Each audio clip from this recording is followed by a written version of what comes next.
YouTube channel. Today we have to discuss about microprogram example in computer organization and architecture course. First of all, we have to know about what is microprogramming. Microprogramming is nothing but once the hardware configuration of a computer and its microprogrammed control unit is established. Now the designer's task is to generate the microcode for the control memory. This code generation can be called as microprogramming. In microprogram example, there are 5 subtopics are there. First one is computer configuration. Second one is micro instruction format. Third one is symbolic micro instructions. Fourth one is symbolic microprogram. Fifth one is binary microprogram. In this video, we have to discuss about computer configuration. In the next videos, we have to discuss about the remaining topics in the microprogram example. This is the block diagram of a computer. It mainly consists of 2 memory units. First one is main memory and second one is control memory. Main memory is used for storing instructions and data, whereas control memory is used for storing microprogram. Microprogram is nothing but sequence of micro instructions that are stored in the control memory. Here the capacity of the main memory is 2048 by 16. That means it consists of 2048 words. Each word contains 16 bits. Each and every word can be specified with a particular address. How many number of bits that are present in that address for uniquely identify each and every word among the 2048 words. That can be calculated. 2048 can be written in terms of 2 powers. So we are getting 2 power 11. In the power 11 is there. Therefore 11 bits are required to uniquely identify each and every address that is present in the main memory. Whereas in the case of control memory, the capacity of the control memory is 128 by 20. It consists of 128 words. Each word contains 20 bits. Each word is identified with a particular address. How many number of bits that are present in the address for uniquely identifying the every address in the control memory, that can be calculated. 128 can be written in terms of 2 powers. In the power 7 is there. Therefore 7 bits are required to uniquely identify each and every address that is present in the control memory. And this is called as microprogrammed control unit. The control memory associated with these 2 registers. First register is CAR, that means control address register. It provides the addresses of micro instructions that are present in the control memory. Here the size of control address register is 7 bits, starting with 0 and ending with 6. Total CAR is 7 bits. Next one is SPR, that is nothing but subroutine register. Whenever a subroutine is called in the main microprogram, the program control can immediately transfer from the main program to subroutine program. Once the micro instructions that are present in the subroutine is completed, we have to return from the subroutine to main program. For that purpose, we require a return address.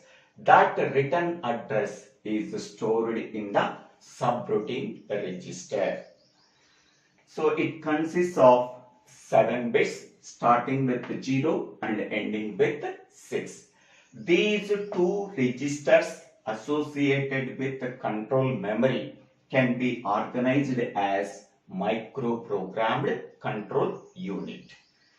Next one, 4 registers are associated with processor unit. First one is AR. AR stands for address register. Second one is PC. PC stands for program counter. Third one is DR. DR stands for data register. And fourth one is AC. AC stands for accumulator. Address register provides the addresses of instructions that are stored in the main memory. Program counter always contains the address of the first instruction that is stored in the main memory. While executing the first instruction, the control must determine what is the next instruction to be executed. That next address instruction can be monitored by the program counter. Next, third one is data register. Data register contains the data that is coming from the main memory and out of the main memory. That is used for storing the data that is read from the control memory. Whatever the data that is write into the main memory, that data is contained by a register. That register can be called as data register. And fourth one is accumulator register. This register is used for storing the operands. After performing the operation by arithmetic, logic and shift unit, whatever the result we are getting, that result is stored in the accumulator. So accumulator is used for two purposes. The first purpose is to store the operand. Second purpose is after executing the operation, whatever the result we are getting, that result is stored in the accumulator. So these 4 registers associated with the processor unit and main memory can be organized as hardwired control unit. So hardwired control unit consists of processor unit and memory unit, main memory unit. The processor unit is associated with these 4 registers. Among that 4 registers, 2 registers associated with the addresses and 2 registers associated with the data that is present in the main memory. So that these 2 registers are associated with addresses that are present in the main memory. To uniquely identify each and every address, we have to use 11 bits. So that the size of the address register is 11 bits. The size of the program counter is also 11 bits, starting with 0 and ending with 10. Next, these two registers are associated with the data that is present in the main memory. So data contains 16 bits. Hence, we can say that the size of the data register is 16 bits starting with 0 and ending with 15. In the same way, the size of the accumulator is 16 bits starting with 0 and ending with 15. Next one, arithmetic logic and shift unit. So this unit is used for performing arithmetic operations, logical operations and shift operations. To perform that operations, we require some data. That data is taken from the data register. After performing the operation, whatever the result we are getting, that result is transferred to the accumulator register.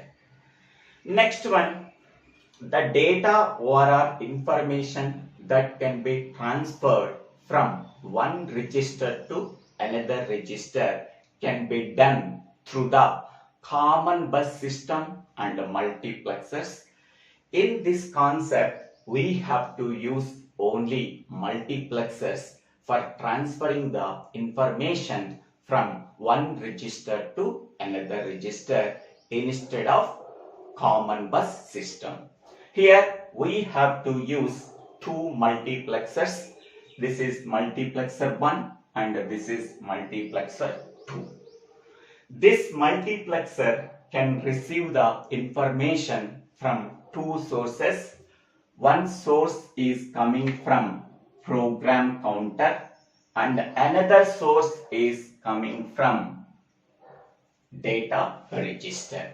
One source coming from program counter and another source coming from data register. Among that two alternatives, one alternative is selected through the multiplexer. Whatever the alternative that is selected, whatever the data that is present in that register, that can be transferred to AR register. Next, in the case of multiplexer 2, it can receive the data from three sources. One is coming from the program counter and another one is coming from the accumulator and another one is coming from the main memory. Among that three alternatives, one alternative is selected.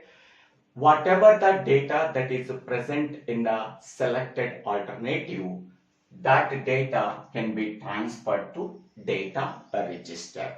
Okay, in that way, we have to transfer the data from one register to another register that are present in the processor unit. For that purpose, we have to use multiplexers. Next one is here address register.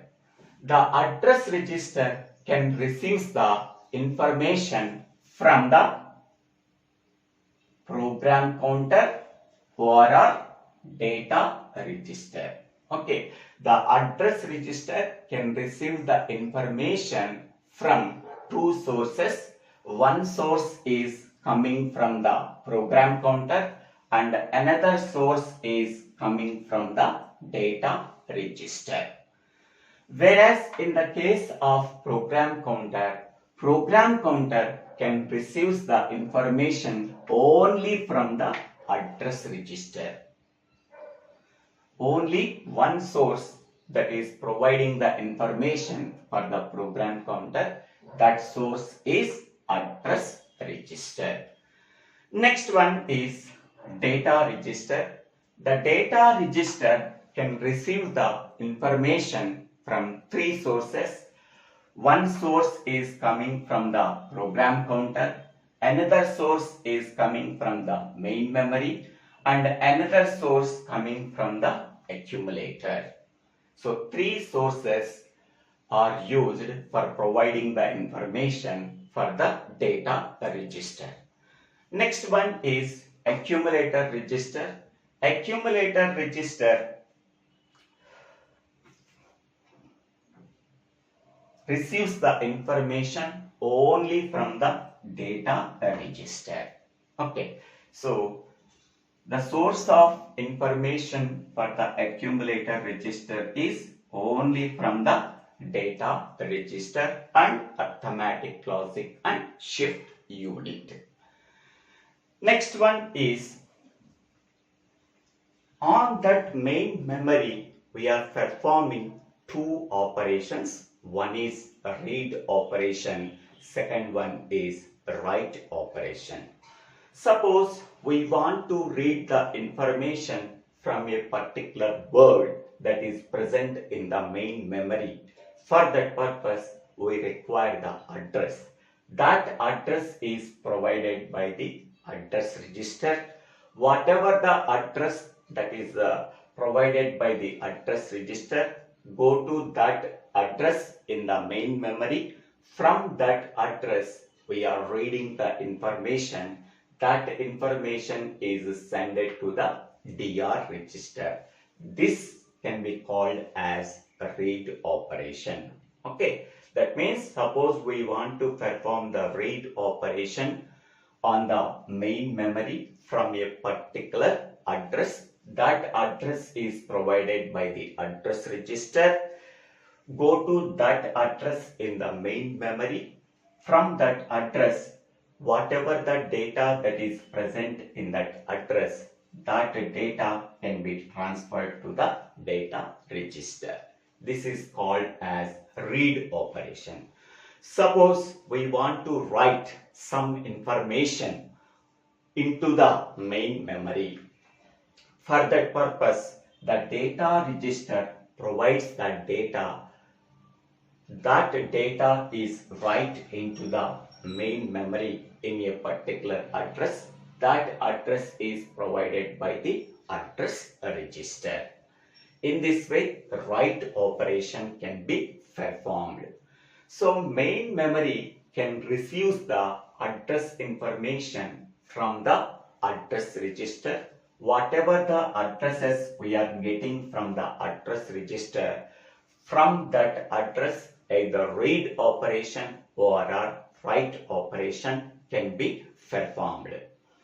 Next one is, it is not possible to directly transfer the data from accumulator to main memory. Okay, there is no direct transfer between the accumulator and the main memory. So for that purpose, we have to use the data register. Whatever the data that is present in the accumulator, first that data can be transferred to the data register. That data can be transferred to the main memory. So in this way, we have to transfer the data between accumulator and main memory. Directly, we do not transfer the data from accumulator to main memory. So for that purpose, we have to use data register. In the same way, we have to transfer the data from main memory to accumulator. For that purpose, we have to use the data register. First, whatever the data that is to be transferred to the accumulator, that data can be transferred to data register.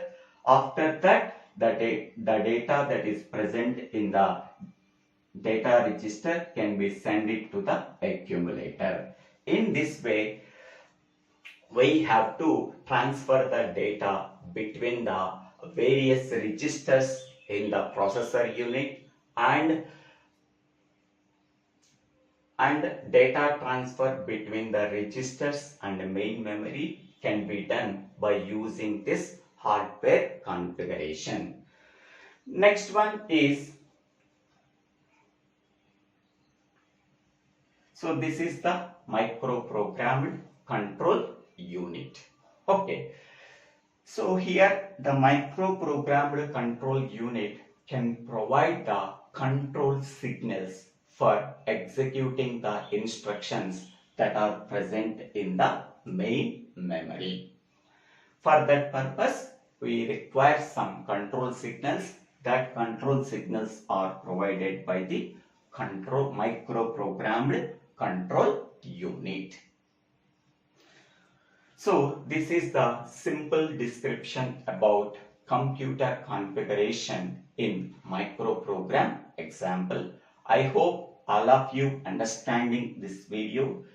If you have any doubts in this concept, please put your doubts in the comment section. I will try to clarify your doubts. If you really understanding this video, please click on the like button and share this video to your friends and classmates. And please subscribe my YouTube channel. So, Divvela Srinivasa.